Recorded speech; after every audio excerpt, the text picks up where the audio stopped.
Армысыздар, эфирде астарлы ақиқат, сіздермен бірге Дина Төлепберген. Ақ көйлек киген қалыңдық болу арманым өкінішке орай орындалмады. Осылай деп, Астарлы ақиқаттың студиясында көз жасына ерік берген Сәуле Шайхиеваның жан айқайы естеріңізде болар. Қос қолынымен далада қалған келіншек бізбен сізден араша сұрап келген еді.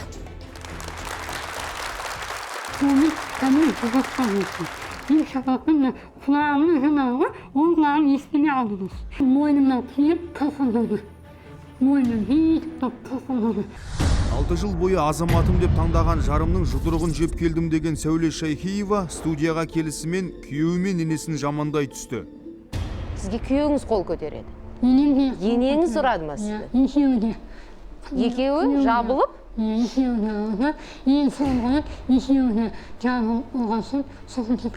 Ұрғанда шапалақпен ұрып жатыр ма? Екеуі де?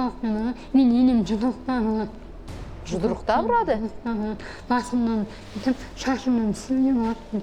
Енді қазір күйеуіңізде жоқ, енеңізде жоқ, жоқ адамды жамандай берген әрине жақсы, бірақ не үшін, не себеп?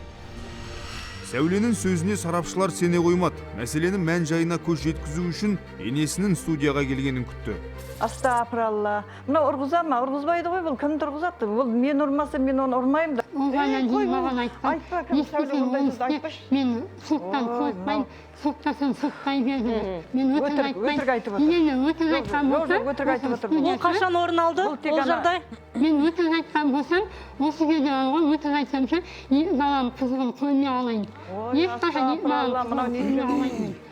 Бірі ененің сөзін сөйлесе, бірі келін де адам десті. Жетімдіктің ащы зәрін жұтып келген Сәулені түсінуге тырысты. Жетім жыласа, жер жылайды дейді. Мейірімге зәр оғызет. Сіз неге құлыным деп бауырыңызға баспадыңыз? Неге енелік, неге кенелік өмірді көрсеттіңіз оған? Ене мен келіннің дауын даурықтырмай сабырға шақырар деген Шолпан Есмұхамбетова керісінше келе сала келіннің жағасына жармасуға асыққандай. Сәлеметсіз бе? Сәлеметсіз бе? Қалай ұялмай осы жерге қалай келіп отырсың, ұятсыз. Ашы ұят жоқ қой. Айтатыны өтіріп туысқандарына барса, алтын асықтай ағалары бар. Шығып жатқанның барлығы. Жоқ, алтын асықтай ағалары бар. Алтын асықтай жоқ, шын жеңгелері бар. Аға жеңгелерінің өзі айтты ғой. Сұмдық екен, бізді жолатпай қойды ғой туысқандарына. Ана кезде бардық Таразға, Құдайға тәуба, туысқандары қандай керемет енді, алтын кісілер. Бәрін айт та бірін айт. Бұл дауды студияға келген бейкүнә бөбектер тоқтатқандай. Олар студияға енісімен, ене мен ананың да, көрерменнің де жүрегі жібіп сала берді. Әженің арманы орындалды. Немерелерін құшағына алып иіскет. Енді Сәуленің ақ көйлекті қалыңдық атану арманын орындауға мүмкіндік туды.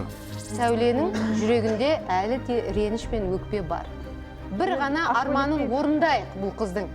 Ақ көйлек кісі еттім мені? Әрине. Сәуле, сен қарсы болмасаң. Әне, мінеке, Сәуле қарсы емес. Сәуле, біздің мамандарымыздың көмегімен өзгереді. Бүгін Сәуленің көптен күткен арманы орындала ма? Астарлы ақиқат мамандары келіншекті өзгерту үшін қандай тәуекелге бар? Оны дәл қазір көреміз. Осылайша біздің студиямызда Сәуленің тағдыры талқыға түскен болатын. Біз қаршадай қыздың бір ғана арманын орындауға атсалсайық деп шештік. Өйткені адамның өзі егер өзгеретін болса, оның өмірі де өзгеруі мүмкін. Ең алдымен психологқа апарған болатынбыз. Ол Мекен бүгін біздің студиямызға келіп отыр. Қошемет танытайық. Шын айтқан кезде ол Мекен, Сәулеге біз психологқа барайық, оның көмегіне жүгінейік, іштегі мұңды тарқатайық деген кезде мен псих емеспін ғой деп, шын айтқан кезде шошып қабылдады. Саған келген кезде қалай болды көңіл күйі? Жалпы маған жақсы қабылдады. Дереу өзінің ойындағы жаңағыдай мазалап жүрген сұрақтарын қойып, өзінің қорқыныштарымен, уайымдарымен бөлісіп, ендеше байланысқа тез түсті. Қалың көрермендерге көрсетейікші психолог пен Сәуленің қалай кездесуінің өткенін. Енді қолымызды көтереміз, сол сәтті елестетеміз. Бар даусымызбен түсіріңіз. Қандай дыбыс шығады, өзіңіз етесіз, давайте. Қаттырақ, тағы да даусыңыз шығарыңыз, ұялмаңыз. ішіңіздегі сол сәттегі жыланбай қалған, шықпай қалған эмоцияларды шығарыңыз. Тағы да.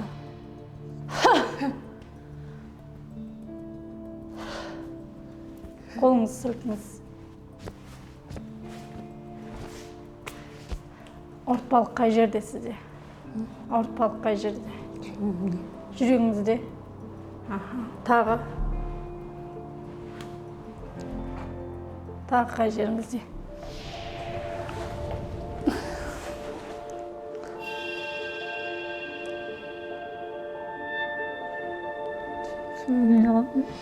Мына орындыққа сол енеңізді елестетіңіз де. Мына жұдырықта адамда эмоция сақталады. Соны шығарыңыз, жарай ма? Сол сәтте сізді ұрған кезінде қандай сезімде болдыңыз? Соны шығарыңыз, жұдырықпен ұрыңыз. Мына орындық сізге, хорошо? Көзіңізге елестетіңіз енеңізді. Орындықта тұр деп. Жарай ма? Олай жасай алмаймын. Енді көзіңізді жұмыңыз да өзіңізге керек енені елестетіңіз. Дәл қазіргі енеңіздің жақсы қасиетін елестетіп көріңізші. Қандай қасиетті енені ұнатасыз? Иә, давайте. Ал егер сол келін болып түскендегі кім қалай, сәуле қандай еді? Ашық жарқын бе еді? Күлімдеп тұратын бе еді? Өзгересіз ба сіз? Көзқарасыңызды өзгертіп көресіз ба? Келістік па? Ол мекен атап өтіңізші, қазір байқағанымыздай сәуле күйеуіне ренжулі ме көбірек әлде бар дау енесінен басталған болып тұр ма? Бұл жерде 50-50. Күйеуіне де ызасы бар, ішінде ашуы бар, сосын енесіне де. Сіз өте бір өзекті сұрақты қойдыңыз. Әу баста келін болып түскен кезіңде сен қандай болған едің деп. Бәлкім сол өкпе реніш балалық шақта жиналған ба, бойына біткен бе сәуленің? Сәуледе негізі балалық шақтан бастап, осы құрбанның рөлінде сол жаңағы не деп айтамыз, құрбанның рөлінде келе жатқан болғандықтан ол әрі қарай да жалғасады. Оның барлығын біз гештальтты жабуымыз керекпіз. Қазіргі сәтте біз онлайн кеңес арқылы солай жүргізіп жатырмыз. Әрі қарай жұмысымызды жалғастырып жатырмыз. Сол балалық сәттен алған бүткіл проблемаларды, психологиялық травмаларды жабылғаннан кейін қазіргі сәтте өзгерістер болады. Сол мәселелер, балалық шақтағы мәселелер, травмалар жабылмағаннан кейін ол осы уақытқа дейін сол созылмалы түрде жүре береді. Өзгерту мүмкін бе? Әрине өзгерту мүмкін. Осы психологиялық эмоцияларды, травмаларды ретке келтіргеннен кейін сәуледе әлде қайда өзгерістер болады, көзқарасы өзгереді. Байқағаным, сәуледе отбасынан айырылғысы келмейді. Өзінің жетімдікті көріп өскен әрбір бала өзінің балаларының жетім жасағысы келмейді. Сол себепті тіпті күйеуінің де жаңағы суретін қараса, баласының суреті тұр. Сәуленің өзінің де апасын қараған кезде баласының суреті тұр. Яғни екеуінде де бала бірінші орында. Сол себепті бұл отбасыда ешқандай да бір ажырасушылық болады деп ойламаймын. Яғни болашағы бар дейміз ғой, болашағы бар. Тек қарым-қатынасты орнату керек. Бүгін біздің студиямызға Сәуле Шахиеваның енесі Рахима Оралова келіп отыр. Қарсы алайық.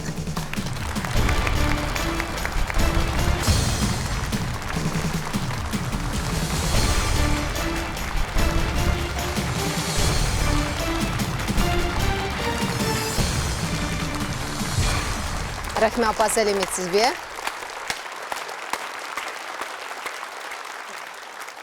Амандығыңыз қалай? Жүріңіз. Шашаған жоқсыз ба жолдан? Жоқ. Бүгін көзілдіріксіз. Иә, көз әшкейім қалып қаптан етті. Есіңізде ме, осы студияға дәл осы жерде сіз отырған болатынсыз. Сол кезде келдіңіз, бір арманым бар, сол қалыңдық көйлегін кисем деп айтып еді. Бұл әрине оның өзгерін 100% өзгертіп тастауы мүмкін емес десек те, бір арманның орындалғаны, бәлкім оның өміріне деген жаңа бір мотивацияны туындайтын шығар деген үмітпен бүгін біз кульминация деген хабарды Сәулеге һәм сіздерге арнап отырмыз. Үмітіңіз қандай? Келініңіз өзгеруі мүмкін бе? Сырттай әрине ол біздің қолымыздан келеді, ал мына ішкі жан дүние ше. Ішкі дүниесін білмей, өзгере ме, өзгермей ме? Ал сіз ше? Ау. Бағдарламадан кейін, осы айтылған әңгімеден кейін, сырттай өзіңізге қарағаннан кейін өзгерістер болып жатыр ма? Ойландыңыз ба? Ойландым. Менен қандай қателік кетуі мүмкін деп, өйткені әрбір адам өзіне жауап беруі керек. Мен оған тиіспеймін, еш уақытта тиіспеймін. Өзі көп сөйлейді, өзі неғыл миды ашытады. Мен оған вообще неғылмайм. Апа, сізден келініңізге бір ақыл айтсаңыз, оған бір қолда көрсетсеңіз, жымиып бір күлімдеп қарасаңыз, келініңіз сіздің алдыңызда құрдай жорғалайды. Мен сізге кепілдік беремін ол жағынан. Кешіруге дайынсыз ба? Кеше дайын, енді бала үшін, немерем үшін кешірем енді. Өзіңізде енді сабырлау, мейірімділеу болуға тырысасыз ба? Конечно. Өйткені немерелеріңізді Немерем үшін енді мен жағыңызға қысыңыз келеді ғой. алғым келеді. Ұлыңыз ше не деп жатыр? Ұлым, ол балаларынан бас тартпайды. Ұлым бақытты болса болды ғой маған. Сәуленің күйеуі Ерлан Бөлекбаев өз әйелі туралы қандай шындықты ашпақ? Бұл туралы шағын жарнамадан соң арнамыздан алыстамаңыздар. Ғашық болу үшін махаббат екіншісі по залету деген. Солай болды. Да, вот сіздер Апамыз жалғызсырап қалды. Мен жылаватқан жоқ ма? Келініңіз сіздің алдыңызда құрдай жорғалайды. Мен сізге кепілдік беремін.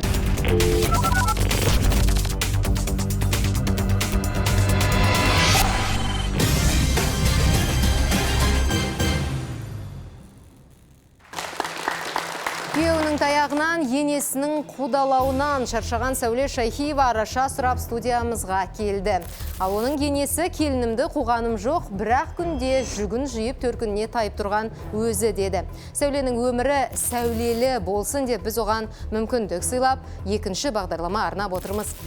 Қысым көрдім деп күйзеліске түскен келіншекке психолог маман өз көмегін көрсетті. Ал өткен бағдарламада төбе көрсетпеген күйеуі бүгін өз шындығын айтуға дайын сияқты. Ендеше студияға Сәуле Шайхиеваның күйеуі Ерлан Бөлекбаевты шақырамын.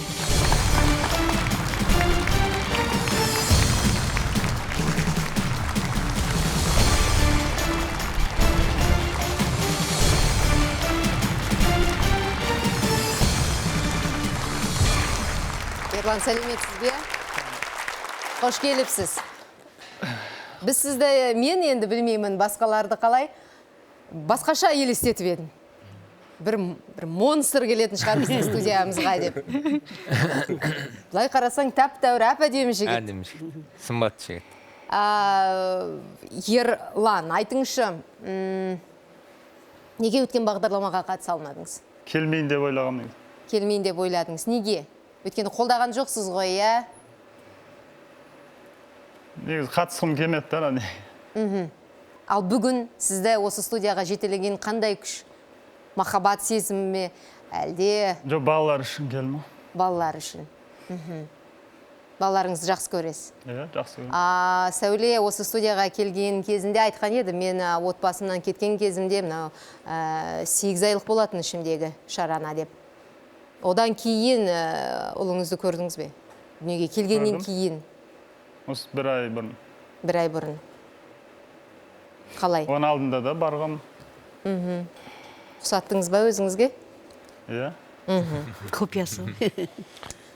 Тағы бір сұрақ, осы студияда енді әңгімелескен кезімізде Сәуле маған бір ішкі сырын айтқан болатын. Балалық кездегі арманын. Қалыңдық көйлегін кию. Бұлай қарап тұрсаң, қарапайым нәрсе ғой. Бірақ Сәуле үшін оның маңызы бар екен. Біз оны түсіндік. Және сізге мына тұрмысқа шығып жатқан кезімде осы жөнде әңгімелескен едік, бірақ тойда болған жоқ, көлікте болған жоқ деп өкпе нанысын айтты бізге. Не себеп? Жағдай болмады той саған. Түсіністікпен қара дедіңіз ғой, е? Иә. Әрине. Алатын кезде де сөйтіп айтқам негізі. Бұл ақ көйлек кидірмейін демейді. Бұл әйелін бақытты қылмайын демейді. Бірақ үшінші жақтың сөзінен асып кете алмайды. Үйтетін ол жерде анау отыр. Бұны алдыңғы жолғы передачада да көрдік, Ерланның жерде әпекесі бар. Апекесі, мамасы апекесінің сөзін тыңдайды. Ал Ерлан маманың сөзін тыңдайды әрине. Ол жерін асып кете алмайды. Олай істеме. Ер азаматсың, тізгінді қолыңа ал. Сондағы сен осы семьяны бақыт ете алатында, балаларыңды бақыт ете алатында ер азамат боласың. Бірақ Бақытты әйел, бақытты отбасы дейсіз ғой. бақытты отбасы болуға әбден мүмкіншілігің бар. Ерлан, өткен бағдарламада мұнда бірқатар шын айтқан кезде адам шошытарлық фактілер айтылды. Қазір экранын көрсетейінші, мүмкіндігіңше жауап беруге ұмтылсаң. Экс-күйеуін кейіп отырған келіншектің есімі Сәуле. Ерланмен 6 жыл бір отаудың астында күн кешкен. Айтуынша күйеуі соққының астына алса, енесі емеурін танытпай жетім қызды жылатып, баласын айдап салады екен. Менің мойнымнан киіп тасалады. Мойнын биік тасалады. Мен келіп, оны қолына алып, үлгермедім. Қызым келіп, тағылды, қызым алып қалды ғой мені. Ол менің мамам, тасалады, қызым естеп қалды. Өтірік айта береді, сылтау көп өзін. Сүтсең, итерсең де ұрды дейді, өзі маған атылады даже. Яғни әсірелеу дейсің ғой. Саусағыңның ұшында тигізбегенсің Посып айта бе? береді. Бірақ енді ашу болады, агрессиямен мүмкін қол көтерген. Енді ол Ерлан өздігімен тұрасап, өтіп баратып, енді әр адамның ойына бірінші келетін сол ғой. Ері таңдады ма? Әйел бәріне көну керек деп ойлаймын. Ерлан мырзаға қарасаң, енді білмеймін, енді бұл Ерланға тиген қыздың да арманы жоқ шығар деп ойлаймын. Жоқ, рас қой.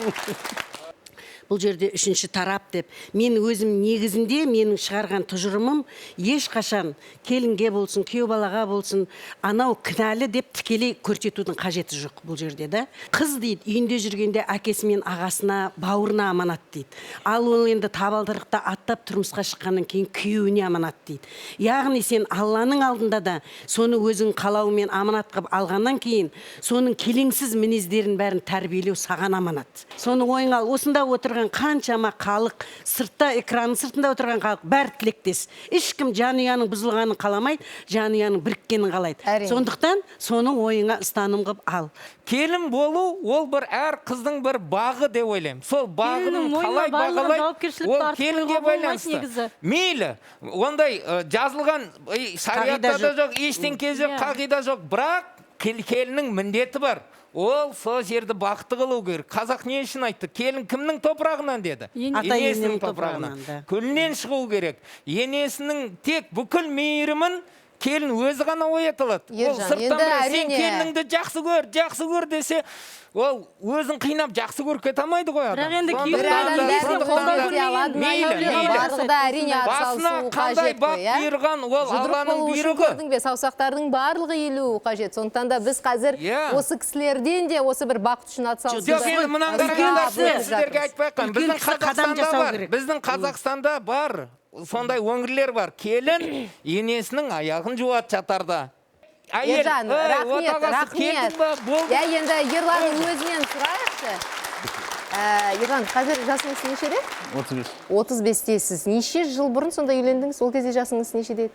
28 ба? 28. Алғашқы некеңіз ғой, бір ғана жарыңыз сіздің бар осы өмірде, Сәуле деген. Сәулені енді ғашық болып алдыңыз ба, әлде қалай? Иә. Бізде екі себеп бар дейді ғой, біреуі ғашық болу үшін махаббат, екіншісі по залету деген. Жоқ өзі. Жан, үйлену керек болды, жақсы көріп алды. Неге өзге қыздардан сіздің сәулеңіз сіз үшін сәулелі болып ерекше болды? Білмеймін, солай болды. Осы сезім, осы құрмет, осы бір-бірлеріңізге енді тартылу күші, физика бар ғой? Бәрім. Неге енді екі парасатты, салмақты, сауатты жастар бір-бірін тапқаннан кейін ұрыса бастады, ұрыс керіс. Не себепті деп ойлайсыз өзіңізге? Сәулеге жауап беріңіз. Ол жаңағы міндетсінеді көбінесе, бала туып берді емес саған деген сияқты. Жаңағында көп кетіп қала береді жаңағы несіне. Төркіне, иә. Одан негізі айтып кетеді, дем алып барып келем деп. Ал анаяққа барып, ұрыстым, ұрды, жаңағыдай қуып жіберді деп айтады екен. Апасы барған кезде ренжиді маған мысалы. Мен айтамын, ол кезде олай емес, жаңағыдай демалып келем деп, жаңа бір себептермен барып келеді. Сонда өтірік, анаяққа барып өтірік айтады. Соның намысыңа сенің тиеді ғой. Неге үйтесің деп сөйлесесіңдер? Одан көп кет қала береді өзі. Анаяққа барып алады да, сен мені ұрдың, сен мені қудың деп. Бұл жерде мен және де өз пікірімді қалам. Мен алдыңғы жолда айтып өткем, жетім бала кекшіл болады деп. Үйтетіні. Ол бала жастайдан жетім қалған, апасының қолында есейген. Ол жерде бір түртік балса, итерік болса да, бәріне ол кек сақтақ болады. Ал сіздің қолыңызға келіп, жаңағы келін болып түскеннен кейіндегі сіздің жан-жағыңыздан жылылық таппаған.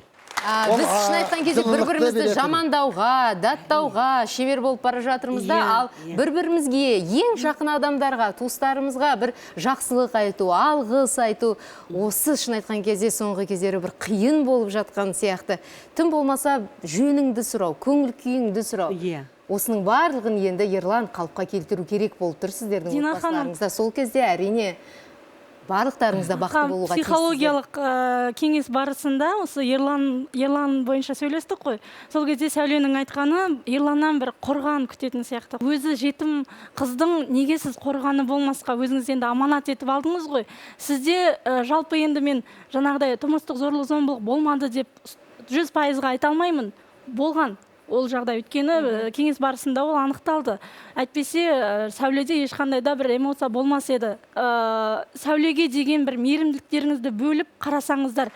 Ақ көйлекті қалыңдық болуды бала кезден армандаған Сәуле Шахиеваның арманы бүгін орындала ма? Оған аздаған жарнамадан соң бәріміз бірге куә боламыз. Жан-жағыңыздан жылылық таппаған. Келініңді жақсы көр десе, ол өзін қинап жақсы көріп кете алмайды ғой. Сіз қазір өзгеруге дайынсыз.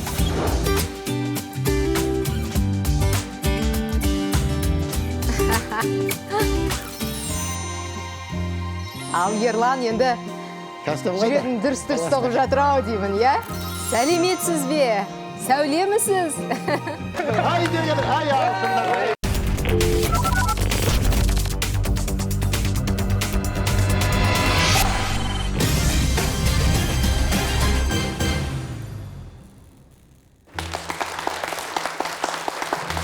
Күйеуін қылқындырып қол жұмсады, қызым құтқарып қалды. Бұл астарлы хаттан көмек сұрап хабарласқан қос баланың анасы Сәуле Шахиеваның шағымы. Оның айтуынша, келін болып түскен шаңырағында ақ көйлек кигізіп той жасау былай тұрсын. Енесі мен күйеуі екі жақтап қысымға алып күн көрсетпеген. Астарлы хат мамандары күйбең тірлік пен қара жұмыстың соңында тоқырауға түскен келіншектің жанын емдеп, тәнін әрлеуге атсалысты. Ендеше экранға назар аударсаңыздар.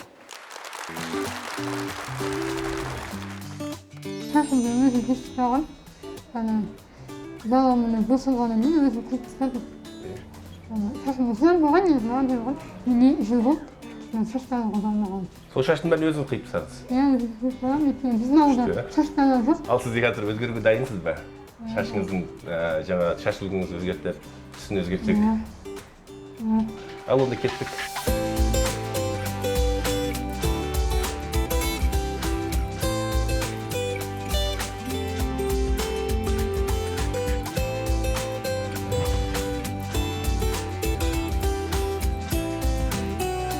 Ерлан дайын бол.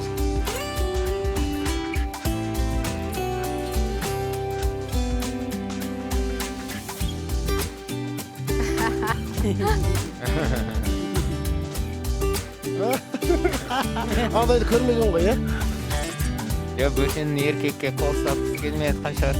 Әйел ғой? Әйел адам. Қандай.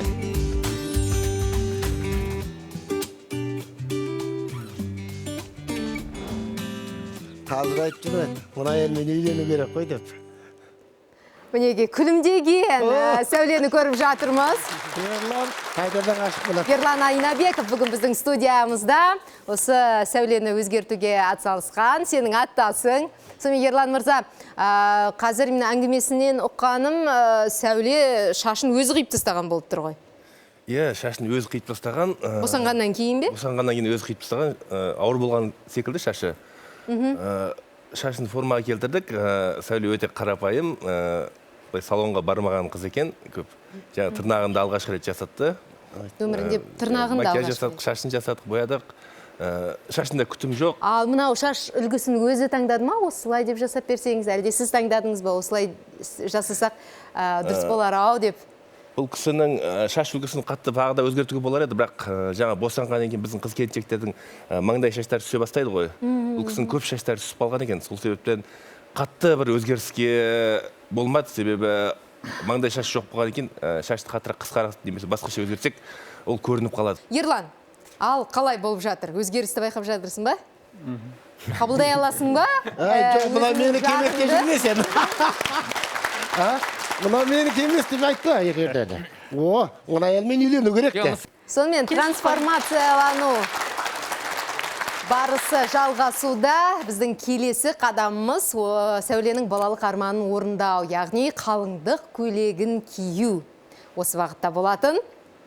Ал Ерлан енді жүрегің дұрыс-дұрыс соғып жатыр ау деймін, я? Саған жылы алған кастам кимедің бе? Ешқашан кеш емес. Жұмысқа шыққаннан кейін де, балаларыңмен бірге сол бір көйлекті киіп суретке түссең де, ол да бір бақыт. Сондықтан да осы бір бақытты сәтті біз Сәулеге сыйлауға тырыстық. Ендеше экранға назар аударайық.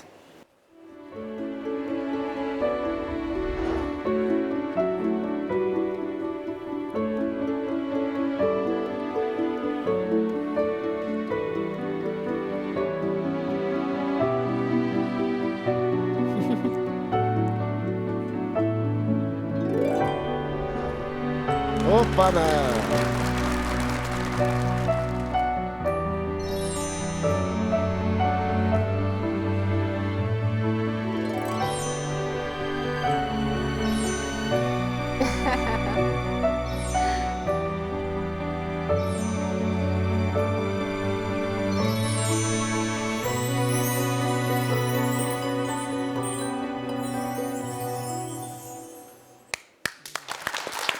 Осындай мүмкіндікті біздің Сәулеге берген Сәуле ханым бүгін біздің студиямызға келіп отыр. Сложно ли было выбрать платье? Не знаю, наверное, когда заходишь в такой магазин, голова кружится, и ты уже не понимаешь, чего ты хочешь, хочется все. На самом деле, Сауле очень красивая, молодая, стройная девушка, поэтому подбирать, конечно, платье ей было одно удовольствие. И действительно, она очень сильно стеснялась и сдерживала себя, да, потому что, наверное, немного волновалась в этом во всем. Пришла с ребенком, да, и ребенку было интересно на самом деле, потому что, ну, это такой волнительный момент. Я думаю, что мы со своей задачей справились. Надеюсь, Сауле сейчас выйдет, поразит всех гостей своей красотой. Рахмет. Ал Ерлан, дайынсыз ба? Ең бастысы, сіз дайынсыз ба? Қалыңдық көйлегін киген өзіңіздің келіншегіңізді көруге қандай болып келеді деп ойлайсыз? Білмеймін. Ендеше ажарланған, ерекше құлпырған, қалыңдық көйлегін киген Сәулені Астарлы Хаттың студиясына қошеметпен қарсы алайық. Шақырайық.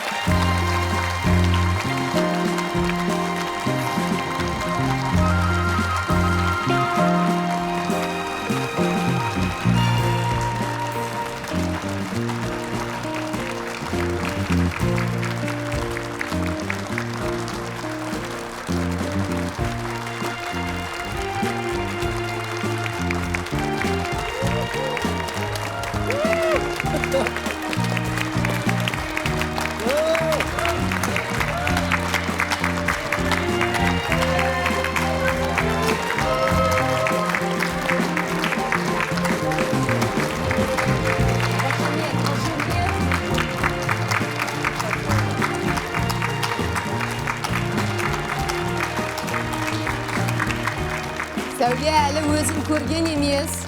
Сәуле, қал жағдайың қалай? Армысың? Сенің артыңда айна тұр. Егер өзімді көремін десең, әрине рұқсат. Қарай қой, өзіңе қарай қой, өзіңе сүйсіне қойшы жаным.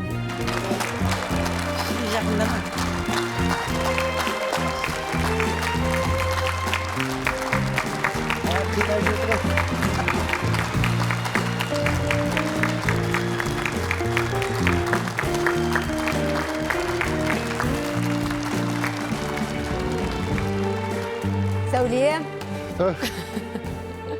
Сәлеметсіз бе? Сәулемісіз?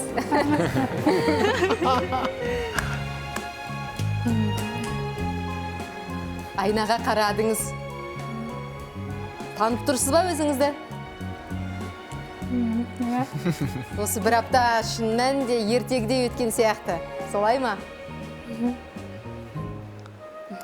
Балалық арманың бүгін орындалып жатыр. Қуаныштысың ба? Әрине қуаныштымын. Сен ерекше әдемісің менің ойымша. Солай ғой? Өте әдемі.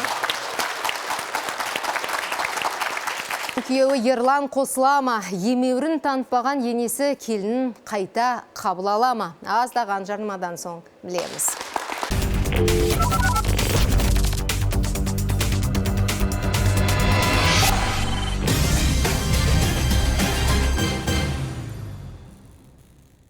Қалыңдық көйлегін 6 жылдан кейін тұңғыш рет астарлы ақиқаттың төрінде киген Сәуле қыз күніндегі қиялына қол жеткізді.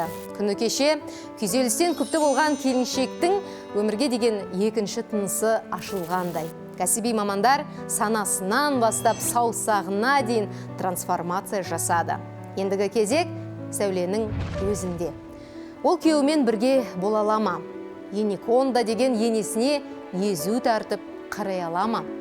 Отағасы Ерлан келіншегінің келешегі үшін өткенін кешіре ме? Дәл қазір білеміз. Ерлан мырза, біздің қалыңдыққа не айтатын едіңіз? Біздің әрбір қыздарымыздың ақ көйлек кию арманы ғой. Яғни бұл жерде өзінің арманына жетіп бүгін эмоциясымен кішкене білдіре алмай тұр, эмоциясын сезіне алмай тұр, ұялып тұр. Бұл жерде мен өзінің жаңағы жолдасымен және енесінен кішкене қошемет болса, мүмкін қысылып тұрған шығар. Сіздердің алдында. Өте дұрыс Ерлан айтып жатыр, сондықтан да қолдау көрсетсе. Рахима апа, көріп жатырсыз ба? Иә, көріп. Қасына барасыз ба?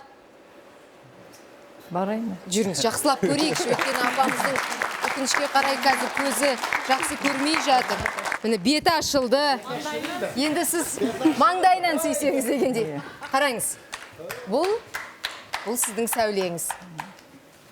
Апатай, мұқият қараңыз. Мінеке.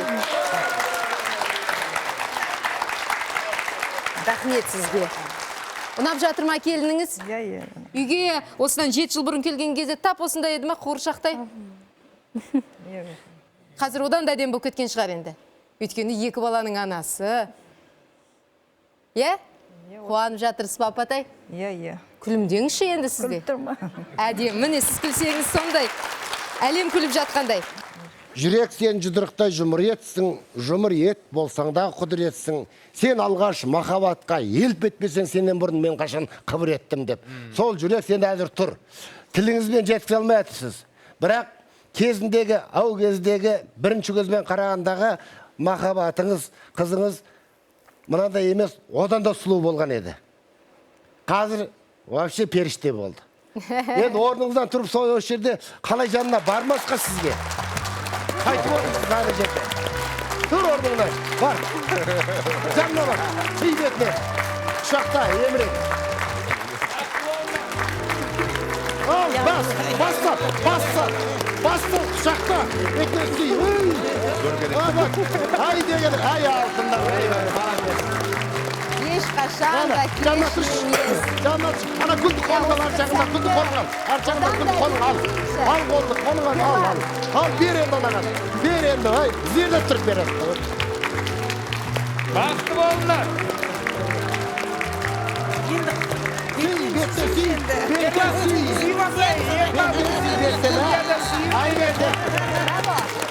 Ой, жандарым сон. Сәуле бақытсың ба? Сәуле бақытсың ба? Енді осы Осы күйеуінің қызметін өмір бойы күйеуінің қызметіне жасайтын бол. Енеңді сыйла. Ал Ерлан, сол бір сұрақты тағы да сізге қояйын. Өзіңіздің жарыңыздың 3 ерекше қасиетін атап өтіңізші. Сәулеге ғашық болып едіңіз сол кезде, осыдан 7 жыл бұрын. Жақсы жағы көп қой, просто бір мінез. Енді сол жақсылығын біз асыруымыз қажет. Ал Сәуле, сіз ше, Ерланға не айтасыз? Неге сіз дәл Ерланға күйеуге шықтыңыз? Қаншама жігіттер болды? Сізді Ерлан бауырап алды. Есіңізде ме? Ол ұмыт болған. Ұмытып қалдыңыздар ма? Үйге барғаннан кейін әбден ойланып, бәрін есіктеріңізге түсіріңіздер. Отбасылық архив суреттеріңіз бар шығар. Бір сәт, бір-бірлеріңізге уақытты бөліп, барлығын ойланып, тарихты ақтарып, сол бір жағымды жақсы сәттерді естеріңізге түсіріп көріңіздер. Өйткені өмір ол қас қағым сәт. Бүгін біреу бар, ертең кім біледі. Сондықтан да әрбір минутты маңызбен, мәнмен өткізіңіздерші. Егер қазір сіздерде ұрыс-керіс тек сөйлеу арқылы бола беретін болса, бір 90 күн бойы қағаз арқылы жазыңыздар, бір-бірлеріңізге айтатын сөзді. Сол кезде эмоциясыз қағазбен түсінген кезде бір-бірлеріңізге мүмкін махаббаттарыңыз артып, сол баяғы 10 жыл бұрынғы махаббаттарыңыз қайта алып келерсіздер. Өйткені бір-бірлеріңіз қазіргі уақытта естімей жүрсіздер. Естісеңіздер, керемет бақытты отбасыздар сіздер негізі. Әнекей, көрдіңіздер ме? Ал Ерлан, келіншегіңнің қолынан ұстап, диванға жеткіз. Қолдарың антырамасын.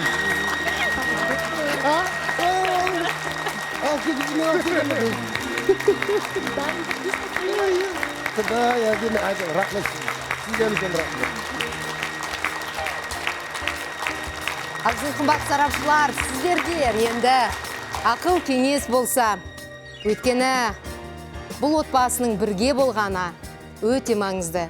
Ендеше өзінің анасын осындай әдемі кейіпте көрмеген балаларды, әкесін қатты сағынған балаларды студиямызға шақырсақ. Рұқсат болса.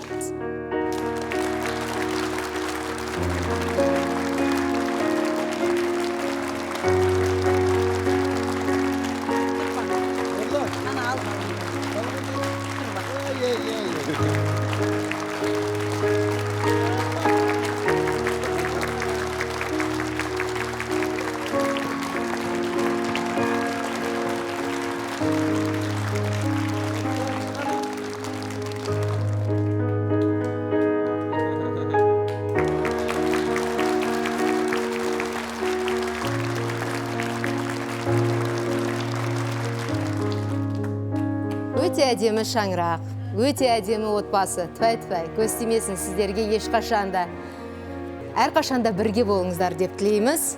Өйткені Айша бүгін өте бақытты сияқты. Айша, солай ма? Иә. Осы гүлдерді саған әкелген ғой, әкем. Ең бастысы, әрқайсысы осы отана мен отағасы өзінің жолын білу керек. Мына үйдің егесі, сен егесісің, Ерлан. Сәуле, сен сол үйдің шегесісің. Ал егесі шегені қалай қағады, Ерлан, тыңла. Оны сен қисайтып қақсаң, ол қисық кетеді. Түзу қақсаң, ол түзу болады. Оны айтып отырған себебім, жаңағы жерде әркім өз орнын білу керек.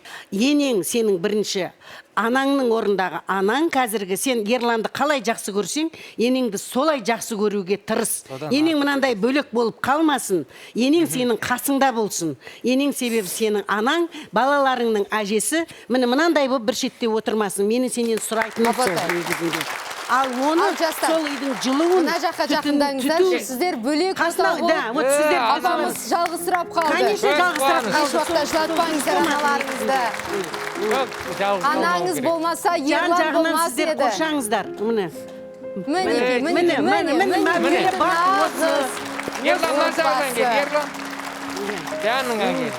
Міне, осылай аналарыңды орталарыңа алсаңдар, міне. Енді. міне қандай жарасымды. Қандай тамаша көрініс. Осы көрініс, осы көз жас, қуаныштың көз жасы болсын. Болды. Тек осы сөйтіп қуанып қана жылаңыз.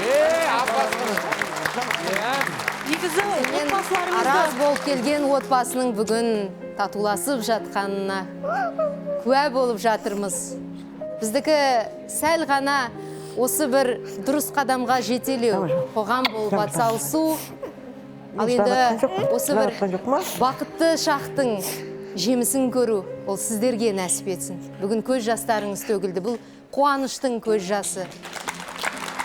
Бәріміз сіздерге тек қана бақыт тілейміз. Бақытты болу сіздердің қолдарыңызда. Өмір өзгереді, егер сіздер өзгерсеңіздер. Ең бастысы бір-бірлеріңізге деген құрметтеріңіз, бір-бірлеріңізге деген көзқарастарыңыз. Және естеріңізден шығармаңыздар. Мен сені сүйемін, мен сені қатты жақсы көремін деп айту ұят емес. Өзара қалған кездеріңізде бір-бірлеріңізге айта жүріңіздер.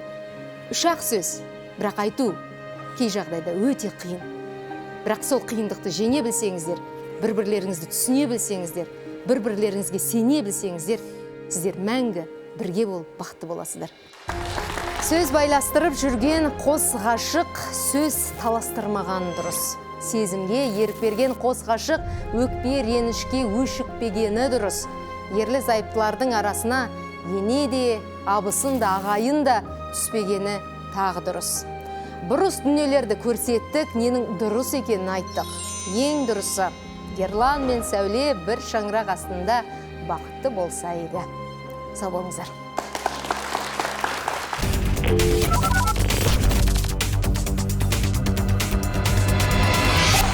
Қызыңыздың жанында түскен мынау жігіт сізге таныс па? Иә. Бұл жерде жазираны періште қылудың еш қажеті жоқ. Келіншектер бір ай сабап тастаған сияқты, өлтіремді пистолетте көрсеткен сияқты. Қашып кетуге мүмкіндігі жоқ дейсіз ба? Қалтасында 15 мың теңгесі бар мысалға. Точно она, да? Да, она на супермагазин приходила. Я долго очень не могла запомнить ее. Она себе свободного ржет. Қандай жағдайда адам өзінің атын өзгертуі мүмкін? Жезөкшелер. Не істейсің, не жұмыс істейсіңдер деп едім, бұл айтты көрпеше тігеміз деді. Жалпы тігіншілік өнері бар ма еді? Бар. Жыламаңыз. Заудың қажеті жоқ, Рай. Көп ақпараттар соған сәйкес болып жатыр. Қызым аман есен болса болды. Ал айтсам аман есен. Немереңізге ғана қажет.